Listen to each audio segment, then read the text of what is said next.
On the night of July 7, 1972, a young mother and her 3-year-old daughter left Indianapolis in a borrowed car. They were driving 100 miles north to a small town called Bluffton to visit her parents. They never arrived. The next morning, her car was found abandoned on the interstate. Hood up, engine cold, no one in sight. An hour later, a woman driving down a quiet road in Allen County saw something in the ditch. It would take 53 years to find out who was responsible. Phyllis Bailer was 26 years old. Friends and family called her by her middle name, Jean.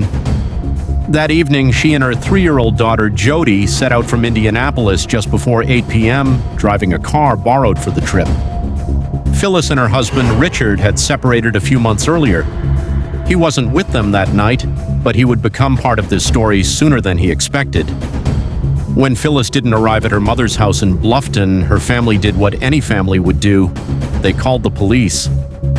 The next morning, around 10:30, state troopers found her car abandoned on the interstate in Grant County.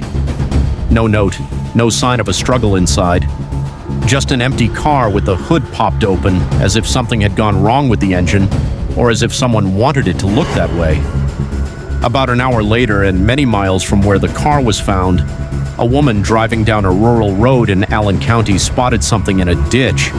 It was Phyllis, and beside her, unharmed, was her 3-year-old daughter. Phyllis had been shot. An autopsy would later confirm she'd also been sexually assaulted. Her daughter somehow was untouched, found sitting next to her mother's body, having survived a night alone on the side of a rural road. Richard, Phyllis's husband, was reunited with his daughter at the hospital that same day and given the news no one wants to hear. Because they were separated, and because he had no alibi ready at first, he quickly became a person of interest. He was eventually cleared. He'd been able to account for his whereabouts that night, but clearing him didn't solve the case. It just left investigators back where they started, with no suspect and a killer who'd left almost nothing behind. This was 1972. DNA testing didn't exist yet. It wouldn't become a standard investigative tool for another 2 decades. Detectives had a crime scene, a grieving family, and painfully few tools to work with. Years passed. At some point, forensic technology advanced enough that a partial DNA profile was pulled from Phyllis's clothing. It wasn't much, but it was enough to rule out the person police had considered their strongest suspect. And then, for decades, the case went quiet. In 2024, 52 years after Phyllis was killed, the Indiana State Police Laboratory revisited the old evidence. Using DNA technology that didn't exist when Phyllis died, they developed a far stronger genetic profile from her clothing than anything investigators had access to before. The cold case team partnered with a forensic genealogy company in California, the same kind of science that back in 2018 had cracked one of the most notorious cold cases in American history, the Golden State Killer. Genetic genealogy doesn't just match DNA to a name in a database, it works sideways, comparing crime scene DNA to relatives who voluntarily submitted their own DNA to consumer ancestry databases, then building out a family tree until investigators land on the one person who fits. In early 2025, that process gave investigators a name, Fred Allen Lieneman. He was 25 years old in 1972. He lived in Michigan. And as far as police could tell, he had no known connection to Phyllis Bailer whatsoever. No shared friends, no shared history, nothing that would have put him on anyone's radar in the original investigation. What he did have was a significant criminal history, but there was a problem. Investigators wanted to bring him in. They wanted answers.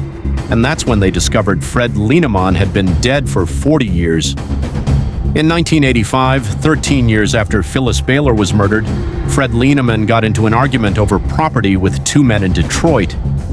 That argument turned violent. He was beaten with a baseball bat, then left in a dumpster, which was set on fire while he was reportedly still alive. He was 37 years old. For 40 years, Fred Lieneman's own death was just another unsolved piece of Detroit's history. No one connected it to a mother and daughter found in a ditch in Allen County, Indiana, 13 years earlier. There was no reason to. Nothing linked those two cases until DNA finally did, more than half a century after Phyllis died. Police were direct about what this meant. If Lieneman were alive today, he would have been charged with Phyllis Bailer's murder. He never faced a courtroom. He never faced her family. The violent way his own life ended meant that, in a strange and unsettling way, justice arrived at the exact same moment it became permanently out of reach. Richard Bailer is 79 now. When police told him they'd finally identified the man responsible for his wife's death, he described feeling, in his words, totally relieved, but also upset that the man had died before ever facing consequences. Jody, the 3-year-old girl found unharmed beside her mother's body in 1972, is in her 50s now. For over 5 decades, she carried a question with no answer. Who did this and why? That question has an answer now. Not the one anyone would have chosen. Not an arrest, not a trial, not a moment of accountability. Just a name and a strange, unsatisfying kind of closure. 53 years is one of the longest gaps ever closed by forensic genealogy in an active investigation. It's a reminder of how much modern science has changed what unsolved even means, and how many other families are still waiting for a name like this one finally arrived. Phyllis Bailer never made it to Bluffton, but eventually the truth did. If you want more cases like this, cold cases finally cracked open, frauds decades in the making, and the investigations that unraveled them, subscribe, and I'll see you in the next one.